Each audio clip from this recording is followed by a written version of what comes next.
আলহামদুলিল্লাহ ওয়াসসালাতু ওয়াসসালামু আলা রাসূলিল্লাহ আম্মা বাদ। এক ভাই প্রশ্ন পাঠিয়েছেন, আসসালামু আলাইকুম রাহমাতুল্লাহ। ওয়া আলাইকুম আসসালাম ওয়া রাহমাতুল্লাহি ওয়া বারাকাতুহু।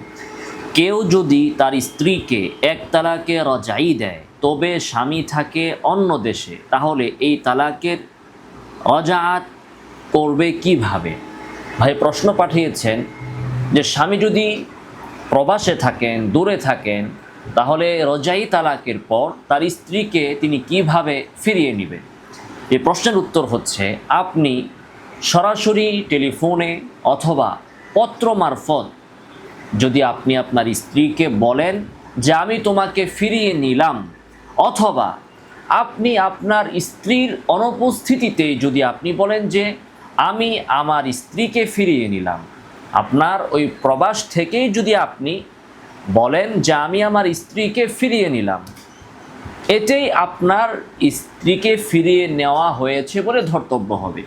অর্থাৎ এক্ষেত্রে আপনি দূরে থাকলেও সরাসরি ফোন করে আপনি বলতে পারেন আমি তোমাকে ফিরিয়ে নিলাম, অথবা পত্রের মাধ্যমে বা মেসেজের মাধ্যমে বলতে পারেন আমি তোমাকে ফিরিয়ে নিলাম, অথবা আপনি আপনার স্থান থেকে যদি বলেন যে আমি আমার স্ত্রীকে ফিরিয়ে নিলাম, এর দ্বারাই কিন্তু আপনি আপনার স্ত্রীকে ফিরিয়ে নিয়েছেন বলে ধর্তব্য হবে, যদি এটা তার ইদ্যৎকালীন সময়ের ভেতরে হয়। তাহলে এই হচ্ছে তার প্রশ্নের উত্তর। আমরা যদি মূল মাসলাটি জানিয়ে দিতে চাই, তাহলে সেটা হচ্ছে যে কোনো ব্যক্তি যদি তার স্ত্রীকে এক তালাক অথবা দুই তালাকে রজাই দেয়, বাইন না দেয়, এক তালাক বা দুই তালাকে রজাই দেয়, বাইন তালাক না দেয়, অথবা তিন তালাক না দেয়, তাহলে সেক্ষেত্রে ইদ্যৎকালীন সময়ের ভেতরে স্বামী ইচ্ছা করলেই তার স্ত্রীকে আবার সে তার বিবাহ বন্ধনে ফিরিয়ে আনতে পারে। এক্ষেত্রে নতুন করে বিবাহ করারও কোনো প্রয়োজন থাকে না,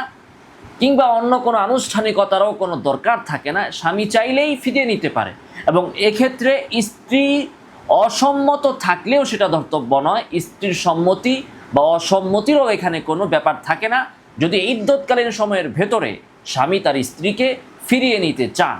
তো সেক্ষেত্রে যদি স্ত্রীর সামনে থাকে, তাহলে আমি তোমাকে ফিরিয়ে নিলাম এভাবে বললেই হবে। আর যদি স্ত্রী দূরে থাকে, তাহলে পত্র মারফত অথবা টেলিফোন যুগে মেসেজের মাধ্যমে, অথবা তার অনুপস্থিতিতে যে আমি তাকে আমার স্ত্রীকে ফিরিয়ে নিলাম এভাবে বললেই ফিরিয়ে নেওয়া হয়ে যাবে। আর যদি স্ত্রী উপস্থিত থাকে, তাহলে কথার মাধ্যমে অথবা স্বামী স্ত্রী সুলভ যে কোনো আচরণের মাধ্যমে ফিরিয়ে নিতে পারে। যেমন স্বামী স্ত্রী স্বরূপ কোনো আচরণ যদি স্বামী তার তালাকপ্রাপ্তা স্ত্রীর সাথে করে, তাহলে এটাই ধরে নেওয়া হবে যে স্বামী তার স্ত্রীকে ফিরিয়ে নেওয়া হয়েছে। কিন্তু যদি ইদ্যত চলে যায়, ইদ্যতকালীন সময় পার হয়ে যায়, তাহলে কিন্তু রজাই তালাকের ক্ষেত্রেও সেখানে নতুন করে বিবাহ বন্ধনে আবদ্ধ হওয়া ছাড়া, নতুন করে বিবাহ পড়ানো ছাড়া আর কিন্তু ফিরিয়ে নেওয়ার সুযোগ থাকবে না। আল্লাহ সুবহানাহু ওয়া তাআলা আমাদেরকে সঠিকভাবে আমল করার তৌফিক দান করুন। আমিন ওয়া আখিরু দাওয়ানা আলহামদুলিল্লাহি রাব্বিল আলামিন।